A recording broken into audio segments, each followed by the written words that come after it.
आज की इस वीडियो में एक और बहुत बड़े षड्यंत्र का सच उजागर करने का प्रयास करेंगे। ऐसा षड्यंत्र जो रचा जा रहा है सर्वाइकल कैंसर की बूटी को लेकर के। आप देख रहे होंगे हर तरफ चर्चा हो रही है, प्रमोशन किया जा रहा है उस बूटी का जो बूटी बचाएगी सर्वाइकल कैंसर से। ये बूटी हमें लेनी चाहिए या नहीं लेनी चाहिए, इसके कितने खतरे हैं या कितने इसके फायदे हैं, या इस बूटी के पीछे या इस पूरे मामले के पीछे क्या है हो सकता है असली षड्यंत्र, ये सब समझने के लिए आपको वीडियो को लास्ट तक देखना होगा। तो वीडियो में बने रहिएगा। नमस्कार, मैं हूं सुमित आजाद और आप देख रहे हैं ग्लोबी न्यूज। दोस्तों, आप में से ज़्यादातर लोगों ने भी तक ये खबरें देख रहे होंगे कि सोशल मीडिया हो, चाहे प्रेस मीडिया हो या मेन स्ट्रीम मीडिया हो, सभी लगातार एक बूटी को बहुत ज़्यादा प्रमोट कर रहे हैं जो बचाती है सर्वाइकल कैंसर से, ऐसा वो बताते हैं। क्या है ये सर्वाइकल कैंसर, पहले इसके बारे में जान लेते हैं। तो सर्वाइकल कैंसर जो इसके बारे में आप अभी जो पूनम पांडे की जो डेथ की अफवाह उड़ी थी उसमें काफ़ी चर्चा हुई थी, तो काफ़ी सारे लोग ऑलरेडी जान चुके हैं। तो मैं शॉर्ट में थोड़ा सा बता देता हूं कि जो यूटेरस में ट्यूमर बन जाते हैं या यूं कह सकते हैं गर्भाशय का जो कैंसर होता है उसको हम ये जो सर्वाइकल कैंसर है वो कह सकते हैं, क्योंकि यूटेरस में या सर्विक्स में जो ट्यूमर बन जाते हैं उसी को सर्वाइकल कैंसर बोला जाता है। और इसका जो कारण बताया जाता है वो एक वायरस है जिसका नाम है HPV। अब ये जो HPV वायरस है इसका तोड़ निकालने के लिए ही ये बूटी बनाई गई है, ऐसा ये दावा किया जाता है। इसके अगर सिम्टम्स की भी बात करें जो सर्वाइकल कैंसर है तो नॉर्मली जब बहुत ज़्यादा ब्लीडिंग होने लग जाती है या जो मंथली पीरियड रहता है वो अगर महामारी जो आती है वो समय से ना आए या समय से ज़्यादा आने लग जाए, दर्द बना रहे, तो इस तरह के कई सारे इसके सिम्टम्स बताए जाते हैं। जैसा कि आपको स्क्रीन पर भी दिख रहे होंगे ये सारे सिम्टम्स बताए जाते हैं और इसको डायग्नोस करके ही हालांकि बताया जाता है कि सर्वाइकल कैंसर है या नहीं है। तो अब इस बीमारी से बचने के लिए तरीके तो वह बहुत सारे हो सकते हैं, वो एलोपैथी में बहुत सारे हो सकते हैं, स्वदेशी पद्धतियों में बहुत सारे हो सकते हैं, लेकिन सबसे ज़्यादा जो प्रमोशन किया जा रहा है वो बताया जा रहा है कि इससे पहले कि आप इस बीमारी से पीड़ित हों, आप प्रिवेंटिव एक्शन के तौर पर वो जो बूटी है वो ले सकते हैं। और वैसे तो खैर इसकी बूटी काफ़ी टाइम पहले आ चुकी थी, लेकिन 2023 में ही ये भारत में चूंकि बन गई सीरम इंस्टीट्यूट के माध्यम से। और ये जो टीका है इसके बारे में बताता है कि भारत में लॉन्च हुई इस घातक बीमारी में से एक सर्वाइकल कैंसर की जो बूटी है वो इस बीमारी को ख़त्म करने के लिए बनाई गई है और इसका नाम है क्वाड्रीवैलेंट ह्यूमन पैपिलोमा वायरस बूटी। दरअसल इस कैंसर में पाए जाने वाले जो वायरस होते हैं HPV उनको यह टीका ख़त्म कर देता है। इसीलिए इस टीका को अगर छोटे बच्चे या लड़कियों को लगाया जाए तो 30 साल तक की उम्र तक इस वायरस से बचा जा सकता है। तो इसको जो मोटा मोटी बताया जा रहा है कि स्कूल में जो लड़कियां हैं 9 वर्ष से लगभग 14 वर्ष की, उनको एक आइडियल एज मानी जाती है कि उस समय ये टीका या ये बूटी जरूर दिलवाई जाए। तो बहुत सारे पेरेंट्स के मेरे पास भी कमेंट या मैसेज आ रहे थे कि सुमित जी चूँकि टीका को लेकर के जो ट्रेंडिंग बीमारी का टीका था उसको लेकर के भी आपने काफ़ी जागरूक किया, या आपके चैनल के माध्यम से बहुत सारे डॉक्टरों ने हमें जागरूक किया। इसके बारे में भी हम जानना चाहते हैं कि अपनी लड़कियों को ये लगवाएं या ना लगवाएं।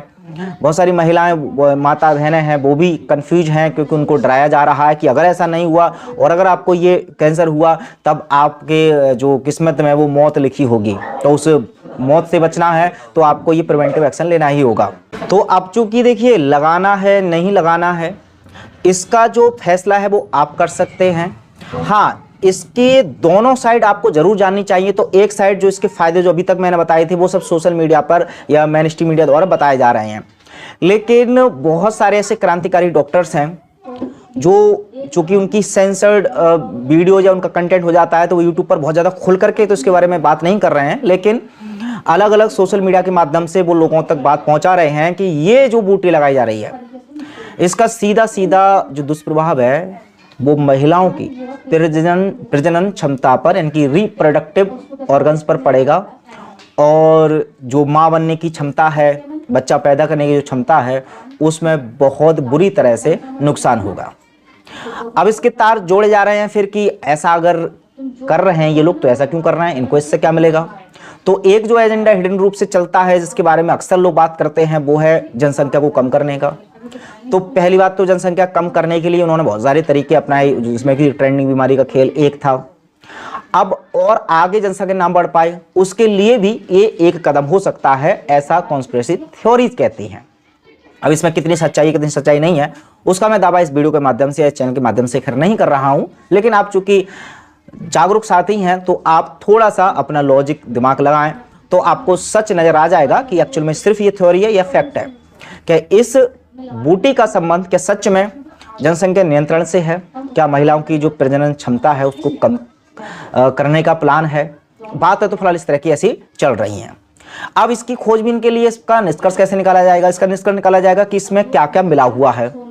जब हालांकि मैं इस वीडियो में चाह करके भी वो इंग्रेडिएंट या उनके बारे में ज़्यादा डिटेल में बात नहीं कर सकता, क्योंकि जैसे ही अगर टेक्निकली इसमें बात की तो तुरंत वीडियो वो उड़ा दी जाती है। लेकिन हाँ, हम आपको हिंट जरूर दे सकते हैं कि आप अपने स्तर से थोड़ा इसके बारे में खोजबीन करें कि पहले तो इस टीका में क्या क्या मिला है और फिर जो मिला है उसके जो नकारात्मक प्रभाव होते हैं या सकारात्मक, दोनों चीज़ें आप इंटरनेट के माध्यम से या किसी भी डॉक्टर, अच्छे डॉक्टर के माध्यम से जानकारी प्राप्त करें। जब आपको सच पता चल जाए और फिर आपका मन करे कि हाँ ये तो बिल्कुल सेफ है, तब आप ले सकते हैं, आपको कोई नहीं रोक रहा। हालांकि ये कोई अनिवार्य नहीं है, तो ऐसे में कोई अगर आपसे कहता है कि हाँ ये अनिवार्य है, ये तो लेना ही है, तब आप अपने लिए आवाज़ उठा सकते हैं। अगर आप नहीं लेना चाहते तो सरकार की तरफ से ये स्वैच्छिक है पूरी तरह से, तो आपकी इच्छा है तभी आप लें। जबरदस्ती कोई कर रहा है तो उसकी कंप्लेन भी आप कर सकते हैं। और अब चूंकि ये जो खासकर भारत में बनी हुई स्वदेशी बूटी के नाम पर जो ज़्यादा प्रमोशन मिल रहा है, तो वो लोग भी याद रखें कि ये सीरम इंस्टीट्यूट है, इसमें जो फंड है वो हमारे गेट्स भैया भी करते हैं और वो फिलहाल स्वदेशी है या विदेशी हैं वो सब खराब जानते हैं। तो एक तो स्वदेशी के नाम पर आप अंधभक्त एकदम ना बने, थोड़ा आंखों को खुली रखें और फिर निर्णय लें। अब अगर जो लोग नहीं लेना चाहते हैं, लेकिन अगर जो सिम्टम्स इसके कैंसर के हैं, अगर उस तरह के सिम्टम्स अगर आपको आते हैं तब क्या कर सकते हैं? तो हालांकि मैं कोई डॉक्टर है, कोई हेल्थ एक्सपर्ट नहीं हूं, तो मैं कोई सुझाव भी नहीं दे सकता, लेकिन हाँ इतना जरूर बता सकता हूं कि इस चैनल के माध्यम से भी मैंने कई सारी वीडियो ऑलरेडी इस विषय पर की हैं और भी मैं अलग अलग विशेषज्ञों के साथ मिलकर के इस विषय पर जरूर मैं प्राकृतिक, आयुर्वेदिक, होम्योपैथिक या जितने भी स्वदेशी चिकित्सा पद्धतियां हैं उनके माध्यम से ऐसे अचूक और रामबाण इलाज में आपको जरूर बताऊंगा या उनके माध्यम से आप तक जानकारी जरूर पहुंचाऊंगा, जिनकी मदद से आप घर बैठे बिना किसी इस तरह के केमिकल के आप स्वस्थ रह सकती हैं और आगे भी इसका कोई खतरा आपको नहीं रहेगा। फिलहाल इसी तरह से आप जागरूक बने रहिए, चैनल के साथ भी जुड़े रहें। जिन्होंने सब्सक्राइब नहीं किया है वो सब्सक्राइब भी करके रख सकते हैं। मिलते हैं अगली वीडियो में, तक अपना ख्याल रखें। जय हिंद।